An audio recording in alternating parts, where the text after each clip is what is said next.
Ramzan special ইফতারের জন্য তৈরি করব সাবুদানা দিয়ে আজকে মজাদার একটি ডেজার্ট। ঠান্ডা ঠান্ডা এই ডেজার্ট যা খেলে কলিজা তো ঠান্ডা হবেই, শরীর মন সমস্ত কিছুকেই কিন্তু শান্ত করে দেবে।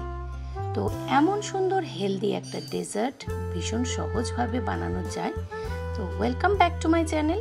সকলে হয়তো আমার বন্ধুরা সকলে ভালো আছো।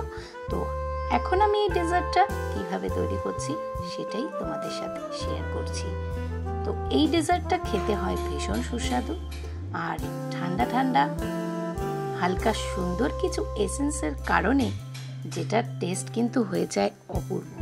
তো এই ডেজার্টটা তৈরি করতে গেলে কি কি লাগছে আর কিভাবে তৈরি করছি সেটাই আজকে তোমাদের সাথে শেয়ার করছি। তো চলো আমার রান্নাঘরে। সবার প্রথমে দুধটাকে আমি বসিয়ে নিয়েছি।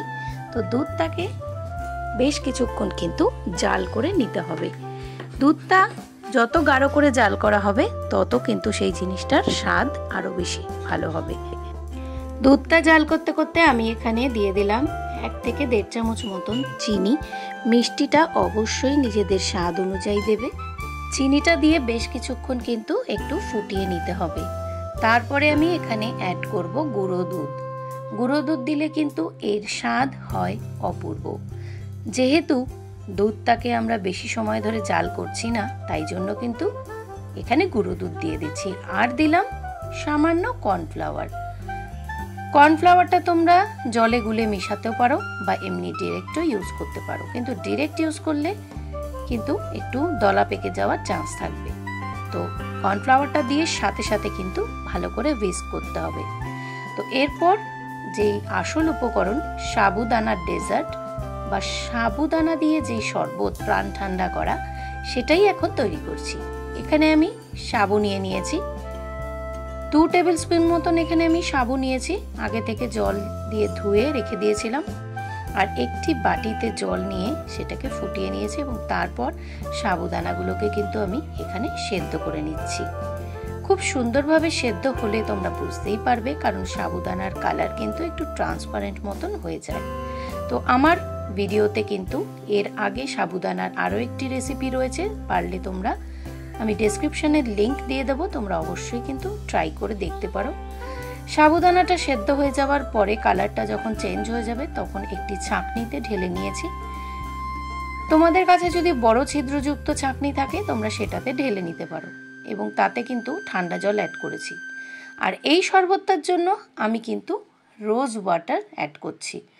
2 চামচ মতন রোজ ওয়াটার আমি দিয়ে দিয়েছি। আর এখানে দিয়েছি 1 ড্রপ মতন রোজ এসেন্স। রোজ এসেন্সটা না দিলেও চলবে। আর সামান্য দিয়েছি ফুড কালার, তো অবশ্যই সেটা জলে মিশিয়ে নিয়েছি। ফুড কালারটা দিয়ে খুব সুন্দরভাবে মিশিয়ে নেওয়ার পরে এরপর আমি ধীরে ধীরে সাবুদানাগুলোকে কিন্তু অ্যাড করব। তো দেখতেই পাচ্ছ কত সুন্দর কিন্তু মিশে গেছে।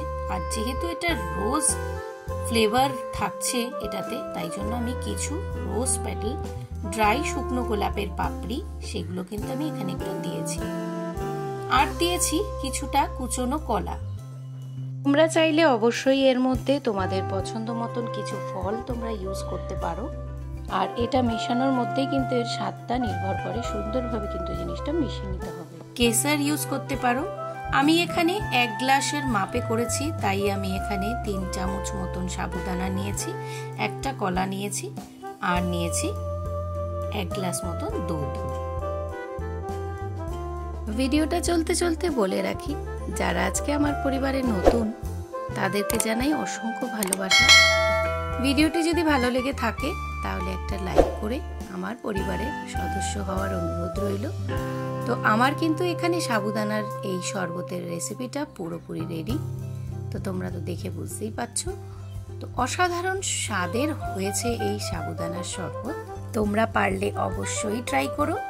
আর এইরকম যদি সুন্দর সুন্দর ভিডিও দেখতে চাও তাহলে অবশ্যই আমার ভিডিওটার সাথে থেকে আমার চ্যানেলটাকে সাবস্ক্রাইব করে আমার পরিবারের সদস্য হয়ে যেও।